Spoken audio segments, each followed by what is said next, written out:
اعوذ باللہ من الشیطان الرجیم، بسم اللہ الرحمن الرحیم۔ سورہ بقرہ پہلا پارہ 13ویں رکوع کا بعد والا حصہ۔ الم تعلم ان اللہ لہ ملک السماوات والارض وما لکم من دون اللہ من ولی ولا نصیر۔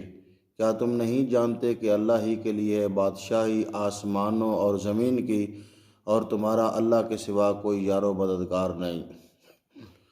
ام تريدون ان تسألوا رسولكم كما سئل موسى من قبل ومن يتبدل الكفر بالایمان فقد ضل سواء السبيل۔ کیا تم یہ چاہتے ہو کہ پوچھو اپنے رسول صلی اللہ علیہ وسلم سے ایسے سوال جیسے پوچھے گئے موسیٰ علیہ السلام سے اس سے پہلے، اور جو بدل لیتا ہے کفر کو ایمان سے وہ قسمت کا مارا تو پھٹک گیا سیدھے راستہ سے۔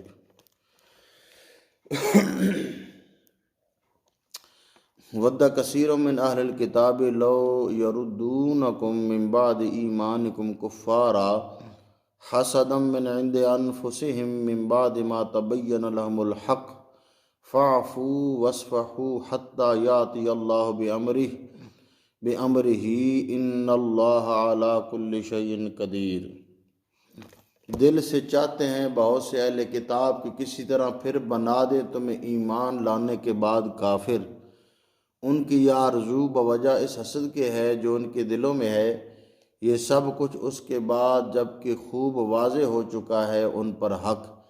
پس اے غلامان مصطفیٰ، معاف کرتے رہو اور درگزر کرتے رہو یہاں تک کہ بھیج دے اللہ ان کے بارے میں اپنا حکم، بے شک اللہ تعالیٰ ہر چیز پر قادر ہے۔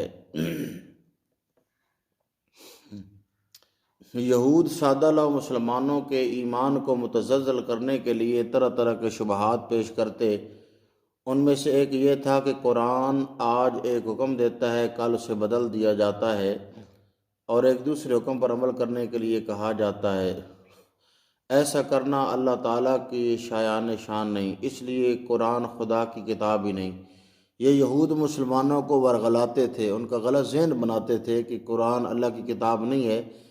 اس شبہ کے رد میں یہ آیت نازل ہوئی۔ نسخ اصول فقہ کی خاص اصطلاح ہے جس کا معنی ہے اللہ تعالیٰ نے جو حکم پہلے نازل فرمایا تھا وہ ہمیشہ کے لیے نہیں تھا بلکہ ایک خاص وقت کے لیے تھا۔ جب اس کا وقت ختم ہو گیا تو دوسرا حکم نافذ کر کے پہلے حکم کی مقررہ میعاد کے ختم ہونے کا اعلان کر دیا۔ اس میں کسی قسم کی کبات نہیں بلکہ یہ عین حکمت ہے، کیونکہ عرب جیسی آوارہ منش قوم کو قانون و آئین کا پابند کرنے کے لیے جن تدریجی اقدامات کی ضرورت تھی وہ پوشیدہ نہیں۔ اس لیے اگر چند ابتدائی احکام جو محض وقتی مصلحت کے لیے نافذ کیے گئے تھے بعد میں منسوخ کر دیے گئے، اور ان کی جگہ دوسرے احکام جو اب ان کی تربیت یافتہ ذہنیت کے مطابق ہیں نافذ کر دیے گئے تو یہ بالکل درست ہے۔ آیت کا یہ ٹکڑا نعت بخیر منہا اس بات کی طرف واضح اشارہ ہے۔ آخر میں سب معترضین کا منہ بند کرنے کے لیے یہ بھی فرمایا کہ میں قادر مطلق ہوں، جو چاہوں کریں، تمہیں اعتراض کا حق کیا ہے۔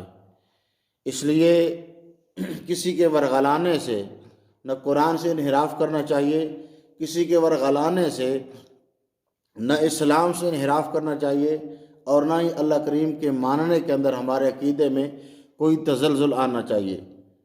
تزلزل نہ آئے بلکہ اللہ کی ذات ہی تو اس کے قابل اور لائق ہے کہ اسی کی عبادت کی جائے، اس کی پرستش کی جائے، اس کو پکارا جائے، اسے مانا جائے، اس کی بارگاہ میں گڑ گڑایا جائے، سوال کیا جائے، مانگا جائے۔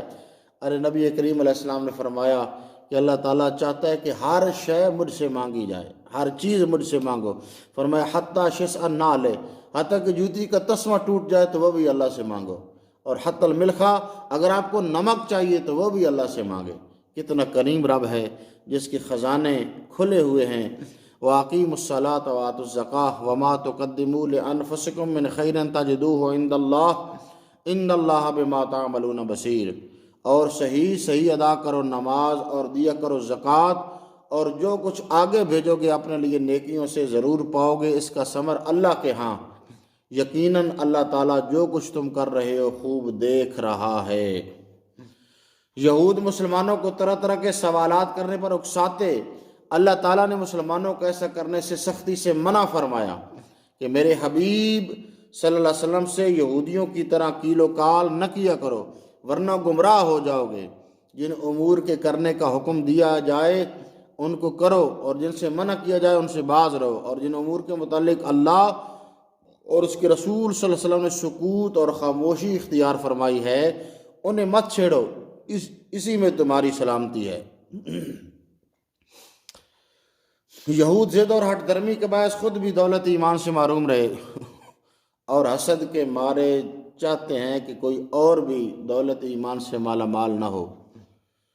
ہر وقت مسلمانوں کو اسلام سے برگشتہ کرنے کے لیے سازشیں کرتے رہتے ہیں۔ اللہ تعالیٰ مسلمانوں کو فرماتا ہے کہ تم ان کی فتنہ انگیزیوں اور شرارتوں سے درگزر کرتے رہو، بات بات پر ان سے الجھنے کی ضرورت نہیں، جب مناسب ہوگا ان کا کلا کما کرنے کا تمہیں حکم دیا جائے گا۔ چھوٹی یا بڑی جو نیکی کرو گے وہ بھلا نہیں دی جائے گی، بلکہ اس کا پورا پورا تمہیں ثواب عطا کیا جائے گا، اس کا پورا پورا تمہیں ثواب عطا کیا جائے گا۔ وَقَالُوا لَن يَدْخُلَ الْجَنَّةَ إِلَّا مَنْ كَانَ هُودًا أَوْ نَصَارَىٰ تِلْكَ أَمَانِيُّهُمْ قُلْ هَاتُوا بُرْهَانَكُمْ إِن كُنتُمْ صَادِقِينَ بَلَىٰ مَنْ أَسْلَمَ وَجْهَهُ لِلَّهِ وَهُوَ مُحْسِنٌ فَلَهُ أَجْرُهُ عِندَ رَبِّهِ وَلَا خَوْفٌ عَلَيْهِمْ وَلَا هُمْ يَحْزَنُونَ۔ اور انہوں نے کہا نہیں داخل ہوگا جنت میں کوئی بھی بغیر ان کے جو یہودی ہیں یا عیسائی، یہ ان کی من گھڑت باتیں ہیں۔ آپ انہیں فرمائیے لاؤ اپنی کوئی دلیل اگر تم سچے ہو۔ ہاں، جس نے بھی جھکا دیا اپنے آپ کو اللہ کے لیے اور وہ مخلص بھی ہو تو اس کے لیے اس کا اجر ہے اپنے رب کے پاس، نہ کوئی خوف ہے انہیں اور نہ ہی وہ غمگین ہوں گے، نہ انہیں کوئی خوف ہے اور نہ وہ غمگین ہوں گے۔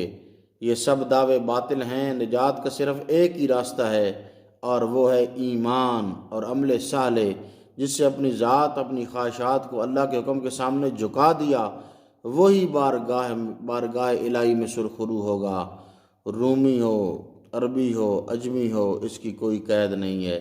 جتنا کوئی متقی ہوگا، پرہیزگار ہوگا، تقوی کرے گا، اس لیے تقوی اختیار کریں، پرہیزگاری اختیار کریں، اپنی غذا جو ہے اسے حلال پاکیزہ اور منزہ بنائیں، اپنی سوچ کو پاک بنائیں، اپنے قلب کو پاک بنائیں، لباس صاف ستھرا اور پاکیزہ لباس پہنیں، 5 وقت نماز ادا کریں، اپنے من کا قبلہ درست کریں۔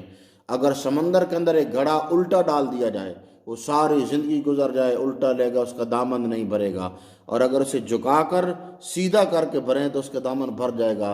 جو عالی ظرف ہوتے ہیں ہمیشہ جھک کے ملتے ہیں، صراحی سر نگوں ہو کر بھرا کرتی ہے پیمانہ۔